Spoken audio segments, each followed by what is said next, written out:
ئەو کاتتان باش دوور لە دنیای سیاست دەمانوێت لەم ئەڵلقەی بەرنامەی بەڕاشکاویدا هەڵوەستەیەک لە سەرمەسەلی ژنان و پرسی ژنان و کێشەکانی ژنان بکەین لە کوردستان لەگەڵ پێکێنانی کابینی شەشەمی حکوومەتی هەرێمی کوردستاندا و یەکێک لە دروشمەکانی لیسی کوردستانی پێگەێنانی ئەنجومەنێکی باڵا بوو بۆ خانمان ناوی ئەنجومەنی باڵای خانمان ئەم ئەنجومەنە زوو بە زوو پێکات بەڵام تا ئێستا ئەنجامێکی ئەو تۆی نەداوە بەدەستەوە یان ڕاستتر بڵین کاریگەریکی ئەو تۆی لەسەر پرسی ژنان و دۆسی ژنان لە هەرێمی کوردستاندا نەبووە تا ئێستا ژنان ڕوبەڕوتون و تیژی دەبنەوە تا ئێستا ژنان خۆیان دەسووتێنن تا ئێستا ژنان خۆیان دەکوژن یان هەڵدێن ئەم کێشانە چۆن چارەسەر دەکرێن ئەو ئەنجومەنەی کە پێک هاتووە ئامانجی چییە تا ئێستا چی کردووە لەسەر ڕێگەی بەرەنگاربوونەوەی تونند و تیژی لە دژی ژنان جیاوازی ئەم ئەنجومەنە لەگەڵ بەڕێوەبەرایەتی بەرەنگاربوونەوەی تونند و تیژی دژی ژنان لە چیدا خۆی دەبینێتەوە بۆچی ئەم ئەنجومەنە تا ئێستا نەیتوانیوە ناو و ناوبانگێکی وای هەبێت کە بەشێکی زۆری ژنان لە کێشەکانیاندا پەنای بۆ بەرن لە ماڵقەی بەرنامەی بەڕاشکاویدا میوانداری خات و پەخشان زەنگەنە ئەمێنداری گشتی ئەنجومەنی خانمانی کوردستانمان کرد و دەمانوێت بە شێوەیەکی گشتی لەسەر پرسەکانی ژنان و کارەکانی ئەنجومەنی خانمانی کوردستان هەڵوەستە بکەین خات و پەخشان بەخێر بێ بۆ بەرنامەی بەڕاشکاوی سپاس بۆ تۆ ئەمێ لە مەسەلەی ئەنجومەنی خانمانەوە دەست پێ بکەم زۆر بە کورتی ئەگەر پێمان بڵێ ئەم ئەنجومەنە بۆ و ئامانجەکانی لە چیا خۆی بینێتەوە پێشەکی حەزەکەم کۆمنتێکی بچووک بکەم لەسەر ئەوەی لە پێشەکیەکە جەنابەت وتت دوور لە دنیای سیاست ئەم مەسلەی ئێستا باسیەکەین مەسلەی ژن بەعام ینی مەسلەی ئافرەت دوور نییە لە دنیای سیاست لە ناو جەرگەی دنیای سیاستایە بەڵام بەداخەوە ینی وا تەماشا ئەکرێ یا وا تەعاملی لەگەڵەکرێ خاڵێکی تر جەنابەت وتت زوو بە زوو لە کابینەی شەش ئەنجومەنی باڵای کاروباری خانمان دامەزرا زوو بە زوو نەبوو لە مانگی یا ئاخر و ئۆخری 2009 باس کرا و قسەی لەسەر کرا لە سەرەتای 2010 پێکات لە سەرەتای 2010 لە مانگی 2010 هینەکەی دەرچوو پەیڕەوەکەی یەکەم کۆبوونەوەی لە مانگی 6 2011 کرد یعنی زوو بە زوو نەبوو 2 ساڵ زیاتر بەسەر کابینەی شەشە تێپەڕی بێمەوە سەر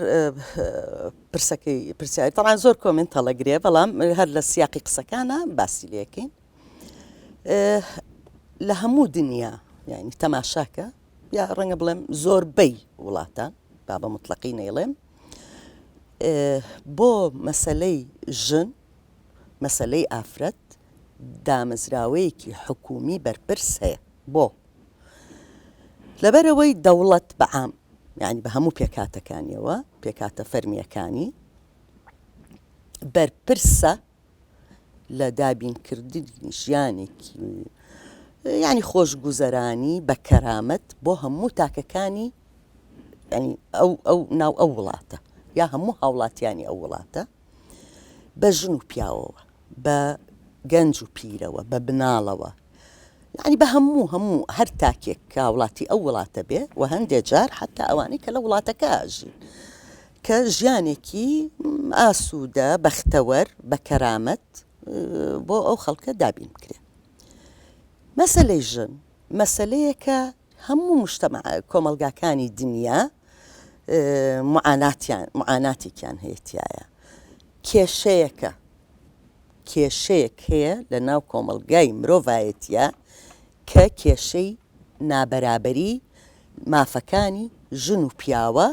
کێشەی نابەرابەری پێگەی ژن و پیاوە لە ناو کۆمەلگا ئەمە بۆ ڕاستکردنەوەی ئەم نابەرابەریە بۆ کەمکردنەوەی ئەو پانتایی ئەو جیاکاریە کە لە مافەکانی ژن و پیاو هەیە لە پێگەی ژن و پیاو هەیە پێویستە حکوومەت وەکو یەکێک لە دامەزراوە ئەساسیەکانی دەوڵەت ڕۆڵی هەبێ بۆ چارەسەرکردنی ئەو کێشەیە بۆ چارەسەرکردنی ئەو مەسلەیە من وەهمی ئەوەم نییە بڵێم یعنی کە حکوومەت ئیتر زوو بە زوو ئەو کێشە نەمێنێ و ژن و پیاو یەکسان بن و هەتا دوایی نە لەبەر ئەوە دامەزراوەیەکی وا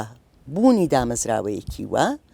زۆر پێویستە لە زۆر وڵاتانی دنیا دامەزراوەیەکی وا هەیە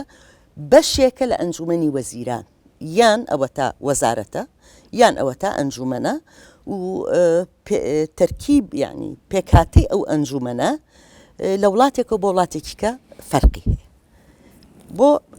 مەسلەی ئامانجی ئەنجومەنی باڵای کاروباری خانمان بەو پێی کە ئەنجومەنی باڵای کاروباری خانمان بالموناسەبە ینی پێشێ بێمە سەرەوە بە پەیڕەوێکی ئەنجومەنی وەزیران پێکهاتووە یاسای نییە تا ئێستا هەدەف لە دامەزرانەکەی لە پێک هاتنەکەی با بڵێم دروسترە ئەوە دەقیقترە ئەوەیە کە دامەزراوەیەکی حکومی بێ سیاست و استراتیجەتەکان داڕێژێ بۆ حکوومەتی هەرێم خۆی دامەزراوەیەکی تەنفیزی نییە جێبەجێکار نییە تەشریعیش نییە دامەزراوەیەکە سیاست دائەڕێژێ و ئەبێ لە وەزارەتەکان و لە دامەزراوەکانی تری حکوومەتە و تەنانەت دامەزراوەکانی تری کە یعنی وەکو ئەنجومەنی دادوەری وەکو پەرلەمان کە ئەوانیش ینی ئەو سیاسەتە داڕێژێ و کە پاژەوەی کە پەسەند دەکرێت زۆر باشە دەستخۆش نەمویست قسەکانە پێ ببڕم لەسەر ئەو کۆمنتانەی کە هەیە ئێوە کێشەی ژنان بە کێشەیەکی کۆمەڵایەتی سەیرەکەن یا بە کێشەیەکی سیاسی لەم نێوانە خۆتان ون نەکردەوە نە ئەزانی چۆن گیانە ئێمە لە لای ئێمە زۆر جار کە باسی کێشەی کۆمەڵایەتی ئەکەن کێشەی کۆمەڵایەتی تەنها وەکو ئەو عیلاقاتانەی لە ناو کۆمەلگا یان بە تایبەتی بینی ژن و پیاو هەیە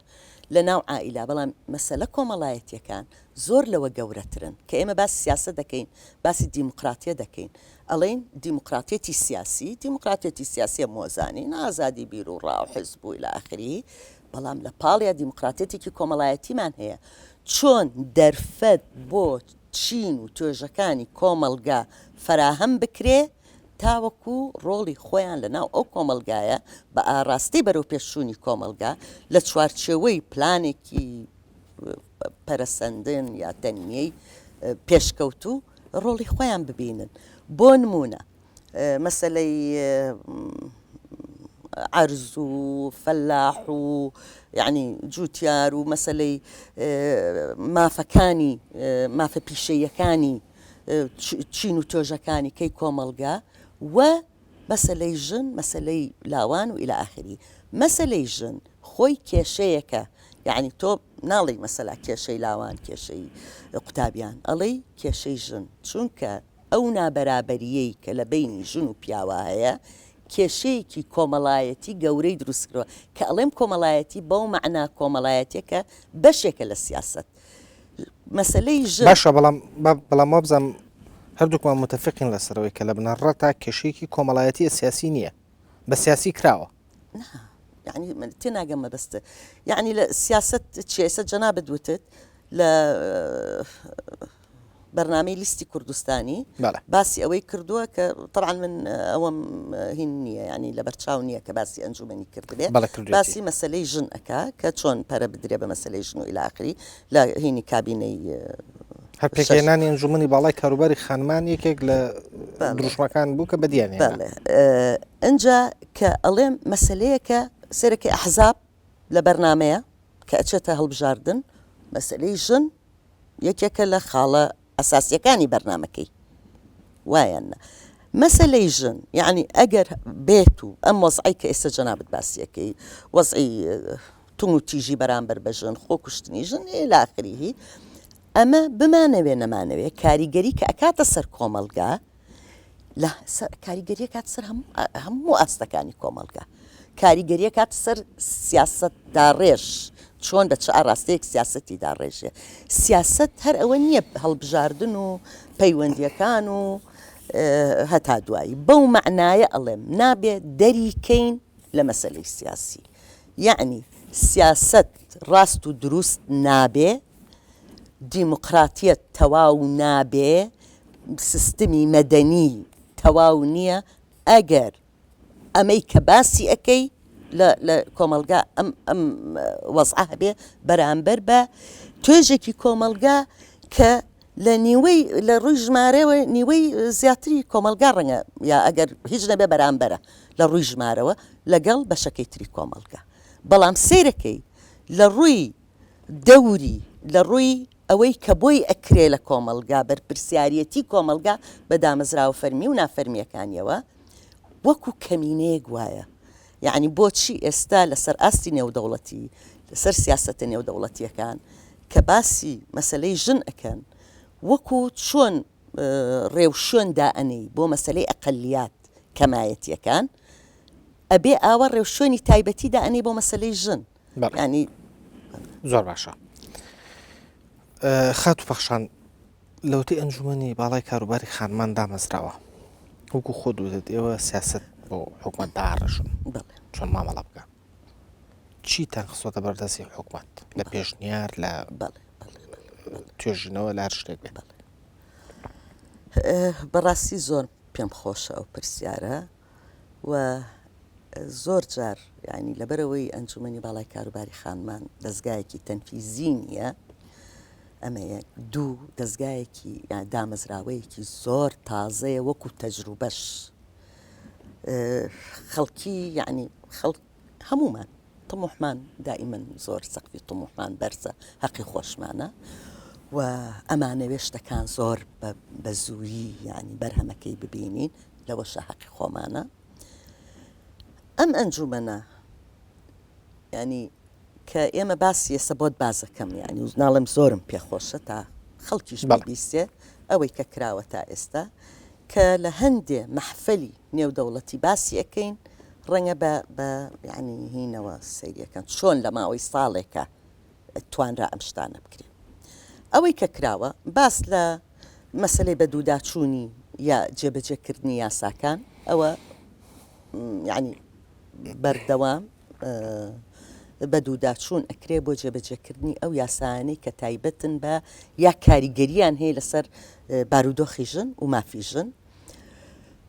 وەکو یاسای باریکەسێتی کە لە 2010 لە پەرلەمانی کوردستان بڕیاردرا لەسەر کە یاسای باریکەسێتی ژمارە 1970 ساڵی 1959 کە هەموار کرایەوە، یاسای بەڕێنگاربوونەوەی تونتیژی خێزانی کە مانگی هەشتی ساڵی پار شۆج بواری جێبەجێکردن، یاسای خراپ بەکارهێنانی ئامێرەکان و هەتا دوایی ینی ئەمانە ئێوە سیاسەتان بۆ داڕشتووە نەخێرگیانە ئێمە بە دووداچوونمان بۆ کردووە. لە بە دووداچوونە کەلێنەکانی لەکوایە لە جێبەجێکردنە ئێمە دەستنیشانمان کردووە.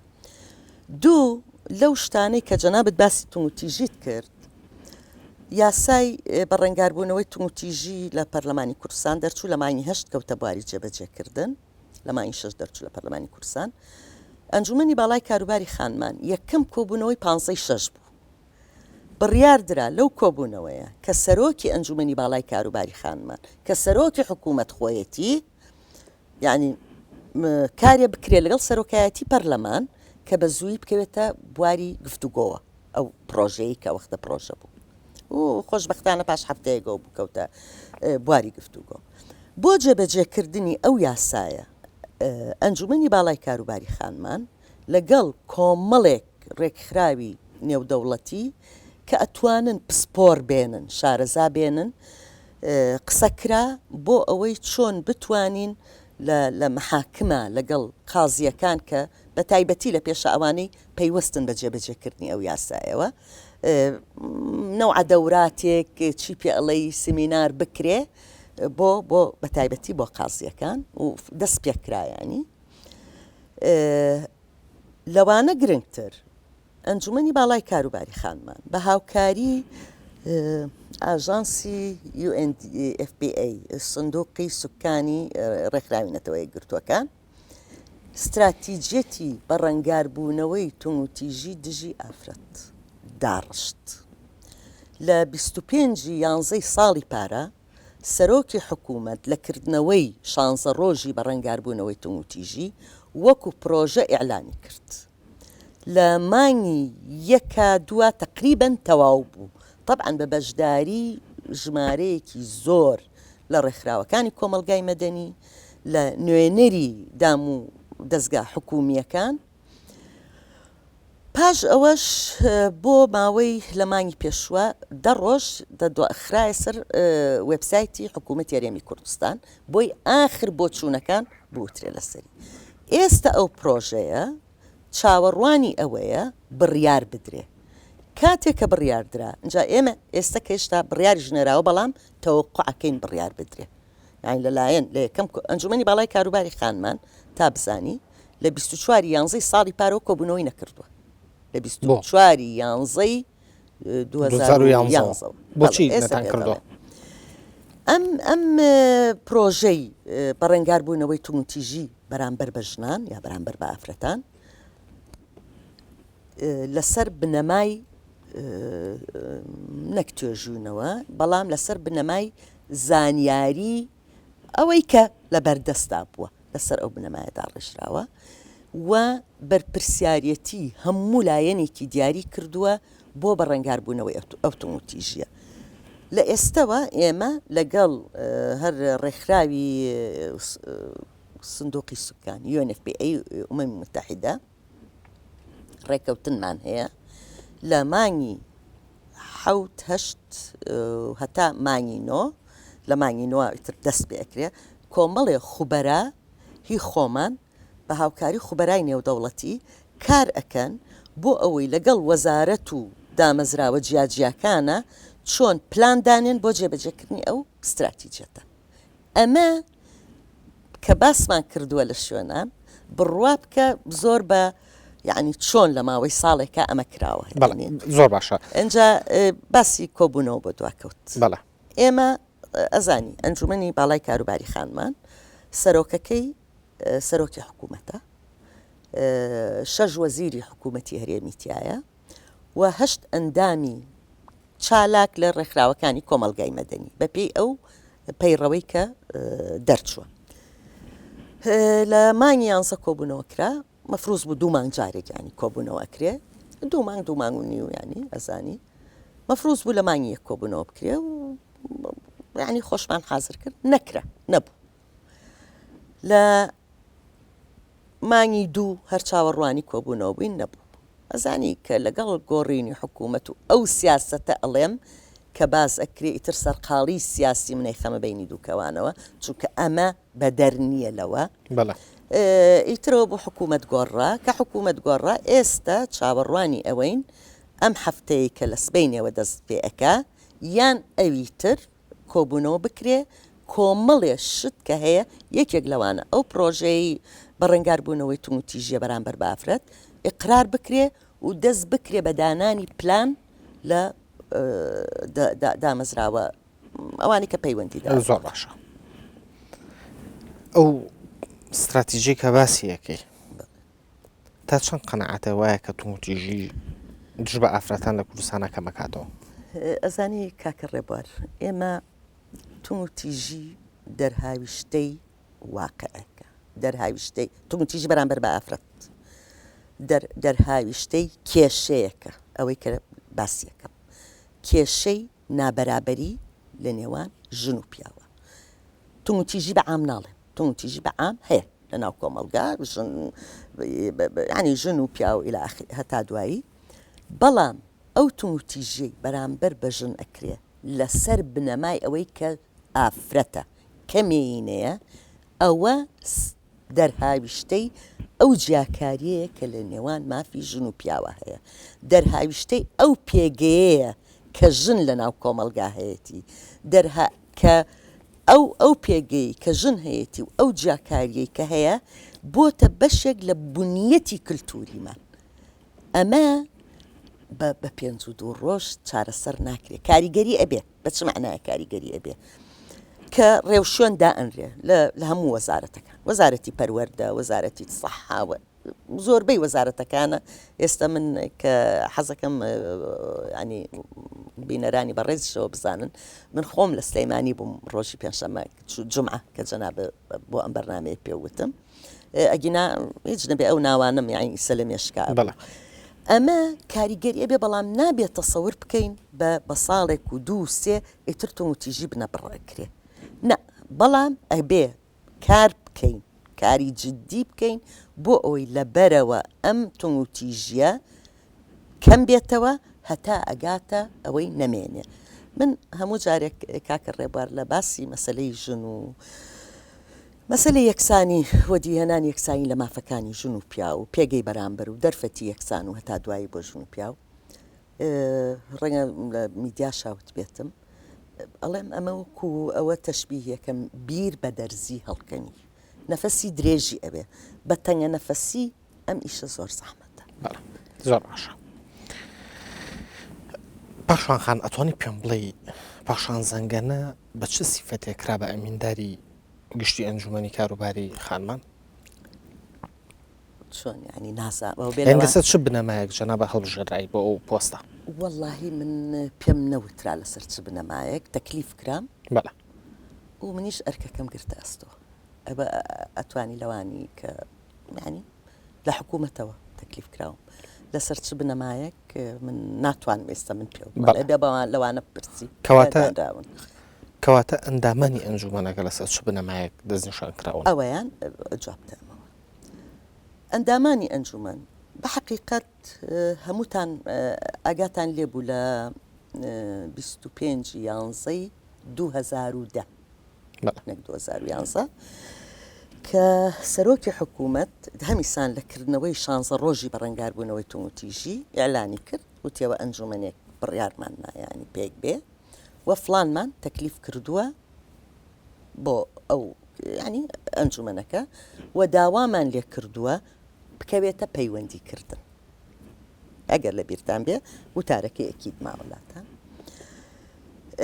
فعلا دەسم کرد بە پەیوەندیکردن بە کێ بە ڕێکخراوەکانی کۆمەڵگەی مەدەنی ئەو ڕێکخراوانەی کە لە ماوەی 20 ساڵە لە کوردستان على الأقل يعني بابلن 20 ساڵ کە بە ئاشکرا ئیشەکەن لە کوردستانە ئیشەکەن ئیشی ڕێکخراوەیی يعني ئیشی مەدەنی نە لەبەر ئەوەی نوێنەری خۆیاندانیان ئێستاەوە من بۆ میدیا قسەکەم هەموو گویان لێمە و جاری تریش وتومە تا کۆمەڵێک ناو کۆمەڵێک ئافرەت هەر یەکە کە بە پەسەندی ئەکا لە بەرچاومان بێ و ئەوان لەبەرەوەی 20 ساڵە لەم وڵاتە بە ئاشکراییشەکەن دەیان کادر لە ژێردەستی ئەو ڕێکخراوە یا لە نەک لە ژێردەستی عەفوەن لە ناو ئەو ڕێکخراوە لە ئەزمموی ئەو ڕێکخراوە پێگەیشتون ئێستا ڕەنگە لە ڕێکخراوەکە نەبن ڕەنگە لە شوێنێکی کەش بن فعلا کۆمەڵێک ناو کۆکرایەوە بە سیڤیەوە بە سیڤیەوە و یعنی بڕیاری ئەوانە درا ئەنجا بڕیارەکە هەمووی دروستە کەلێنی تیانەتیایەتەوە شتێکی کرد ینی ببوورە ئەندامەکان بەگوێری سیڤی دانراون بەڵێ ئەوە سیڤیەکانیان لە ئەنجومەنە لە ئەنجومەنی باڵی کاروباری خانمانە و مەوجودە و بە گوێری ئەوانەی ینی کە سیڤیان تەقدیم کرد بەڵێ لە هەڵبژاردننی و ئەندامانەیە ئێوە بیرتان لە نوێنەرایەتی حیزبەکان نەکردەوە لە تەوافقیتیانە نوێنەرایەتی نە بەڵام بیر لەوە کراوەتەوە و من مقتەنعم بەوە کە هەموو جۆرە بیر و بۆچوونەکان لەویا هەبێ هەموو جۆرە بیر و بۆچوونەکان بەڵام ئەوە من دووبارە ئێڵێمەوە یەک حزب من پەیوەندیم پێوە نەکردووە کە ئەوەنەی کە ئیشەکە پەیوەندی بە منەوە هەبووە هەر من نەبوو بخۆ جەناب دەزانیەوە سەرۆکایەتی حکوومەت هەیە وەزیرەکان هەن ئەوەنەی پەیوەندی بە منەوە هەبووە پەیوەندیم بە یەک حزبەوە نەکردووە و بە یەک ڕێکخراویش کە باس کراوە ئەوانە وەکو نوێنەری ئەو ڕێکخراوە دەستنیشان ناکرێن بەڵام بیتە سەر قەناعەتی خۆم بە سەراحەت پێ دەڵێم من لەگەڵ ئەوەم بە تایبەتی ئەم جۆرە ئیشانە کە جۆرە ئیشێکی زۆر حساسن پێویستە من بە پێویستی ئەزانم هەموو ئەو بیر و بۆچوون و دیدگایانی لە ناو کۆمەلگایە بەشدار بنتیایە باشە بەڵام ئەکرێ ئەوە لەسەر حسابی ئەوە بێ کە بۆ نمونە نوێنەری حیزبێکی چەپی تیابێ بەڵام ئەگە پسپۆرژ نەبێت لە کێشی ژنانە کێشەنیە بەس گرنگەوەی نوێنەری حیزبێکی چەپی تیابێ نا پێم وتی نوێنەرایەتی ئەحزاب نییە بیر و بۆچوونە یعنی بیر و بۆچوونێکی چەپ هەیە بەڵام ئەبێ لەسەر ئەساسی ئەوە بێ کە لەو سیڤیانەی کە هاتووە یعنی تۆ ئەوە ئەڵەی ڕەنگە باشتر بێ لەوانی تر من پێم وتی شەرت نییە بێکەلێن بێ ینی بەڵام هەر لەس بەر ئەوەی نوێنەری حیزبێکی چەپە یان نوێنەری حیزبێکی ئیسلامیە یان نوێنەری حیزبێکی بڵین پارتیە یان یەکێتیە نا بەڵام ئەبێ تەجروبەیەکی هەبێ لامایە ماوەی 10 ساڵ کە ئیشی کرد بێ لەو بوارە شارەزاییەکی هەبێ ئەمما لەسەر بنەمای ئەوەی وەڵا فلان کەس چەپە یا ئیسلامیە یا پارتیە یا یەکێتیە کەواتە ئەبێت یا بێ نا ئەوە مەقبول نییە و زەرر لە ئیشەکە بەڵام پێم بڵێ ئێمە هەموو ئەوانەی لە ئەنجومەن ئیشەکەین بە شەژ وەزیرەکەشەوە هەموو هەمان توانە و لە هەمان ئاستاین و ئیتر کەس لە ئێمە باشتر نییە لە کوردستانە پێ دەڵێم نا